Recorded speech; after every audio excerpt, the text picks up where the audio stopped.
இன்னைக்கு நம்ம நல்ல கிறிஸ்பியா மொறுமொறுன்னு அருமையான டேஸ்ட்ல அச்சு முறுக்கு எப்படி செய்யறதுன்னு பார்க்க போறோம். பொதுவாகவே அச்சு முறுக்கு செய்யும்போது அதுல முட்டை சேர்த்து தான் செய்வாங்க. ஆனா இன்னைக்கு நம்ம முட்டை சேர்க்காம நல்ல கிறிஸ்பியா அருமையான டேஸ்ட்ல எப்படி அச்சு முறுக்கு செய்யறதுன்னு பார்க்கலாம். ஹலோ ஃப்ரெண்ட்ஸ், வெல்கம் டு சமே டிலைட்.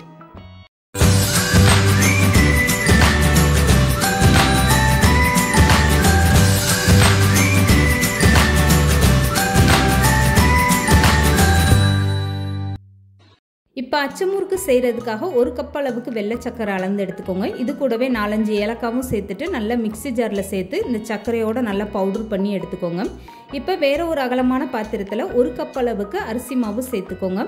அதே கப்பில் ஒரு கப் அளவுக்கு மைதா மாவும் சேர்த்துக்கோங்க. எந்த கப்பில் நீங்கள் மாவு அளந்து எடுக்கிறீங்களோ அதிலே ஒரு கப்பு சர்க்கரையும் நீங்கள் அளந்து எடுத்துக்கிறணும்.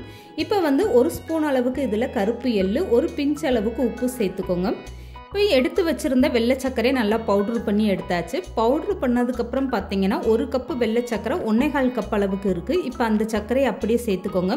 இப்போ இதெல்லாம் சேர்த்துட்டு ஒரு டைம் நல்லா கலந்து கொடுத்துருங்க. இதுக்கப்புறமா அரை மூடி அளவுக்கு தேங்காய் எடுத்து அதை நல்லா பாலாக எடுத்து வச்சுக்கோங்க. நல்லா திக்கான பாலாக எடுத்துகிட்டு அந்த பாலையுமே இந்த மாவில் சேர்த்துட்டு ஒரு டைம் நல்லா கலந்து கொடுத்துருங்க. அச்சு முறுக்குக்கு நீங்கள் தேங்காய் பால் சேர்த்து செய்யும்போது அது டேஸ்ட்டு நல்லாவே சூப்பராக இருக்கும்.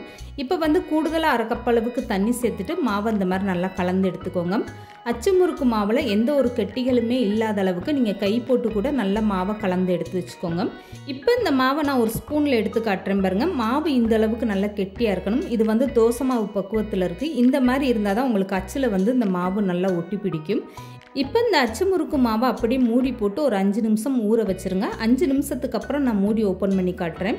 இப்போ 5 நிமிஷத்துக்கு அப்புறம் இந்த மூடியை திறந்துட்டு மாவை ஒரு டைம் நல்லா கலந்து கொடுத்துருங்க. இதுக்கப்புறமா அச்சு முறுக்கு எப்படி செய்கிறதுன்னு பார்க்கலாம். இப்போ அச்சு முறுக்கு சுட்டு எடுக்கிறதுக்காக ஒரு பாத்திரத்தில் எண்ணெய் சேர்த்துக்கோங்க. நல்லா அகலமான பாத்திரமாக வச்சுக்கோங்க. இதில் இந்த அச்சு முறுக்கோட அச்சை அப்படியே சேர்த்துக்கோங்க. இப்போ எண்ணெயில் இருக்கக்கூடிய அச்சை எடுத்து அப்படியே மாவில் இப்படி உள்ளே விடுங்க. இப்படி உள்ளே விடும்போது உங்களுக்கு அச்சில் ஃபுல்லாகவுமே மாவு நல்லா அப்பி பிடிச்சிக்கிறோம். இதுக்கப்புறமா நீங்கள் இந்த அச்சை எடுத்து அப்படியே எண்ணெயில் விடுங்க. இப்போ இந்த அச்சு முறுக்கை எண்ணெயில் விடும்போது உங்களுக்கே தெரியும் எந்த அளவுக்கு எண்ணெய் நல்லா சூடாக இருக்குன்னு. இந்த அளவுக்கு எண்ணெய் சூடாக இருந்தால் தான் உங்களுக்கு இந்த அச்சிலேருந்து முறுக்கு தானாக நல்லா கலண்டு வெளியில் வரும். ஒவ்வொரு டைமே இந்த மாதிரி நீங்கள் அச்சை எண்ணெயில் போட்டு நல்லா சூடுபடுத்தி எடுத்துக்கோங்க. அப்போ தான் உங்களுக்கு மாவெல்லாம் அந்த அச்சில் நல்லா ஒட்டி பிடிக்கும்.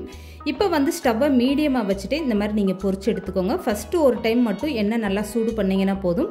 அதுக்கப்புறம் ஒவ்வொரு டைமே நீங்கள் இந்த மாதிரி அச்சு முறுக்கு பொரிக்கும் போது ஸ்டவ்வை மீடியமாக வச்சுட்டு பொரிச்சு எடுத்துக்கோங்க. அச்சு எப்போதுமே இந்த சூடான எண்ணெயில் இருக்க மாதிரி பார்த்துக்கோங்க. இப்போ பாருங்கள், அச்சு முறுக்கு நல்லா செவந்து வந்துருச்சு. இந்த அளவுக்கு செவந்து வந்ததுமே எண்ணெயை வடிச்சிட்டு வெளியில் எடுத்துக்கோங்க. அவ்வளோதாங்க. ரொம்பவே சூப்பராக அருமையான டேஸ்ட்டில் நல்ல கிறிஸ்பியான அச்சு முறுக்கு ரெடி ஆயிடுச்சு பாருங்கள். முட்டையே சேர்க்காம ரொம்பவே அருமையான டேஸ்ட்டில் அச்சு முறுக்கு ரெடி ஆயிடுச்சு. கண்டிப்பாக நீங்களும் ட்ரை பண்ணி பாருங்கள். இந்த வீடியோ பிடிச்சிருந்தா லைக் பண்ணுங்கள், ஷேர் பண்ணுங்கள். மறக்காமல் சமையல் டிலைட் சேனலை சப்ஸ்கிரைப் பண்ணுங்கள்.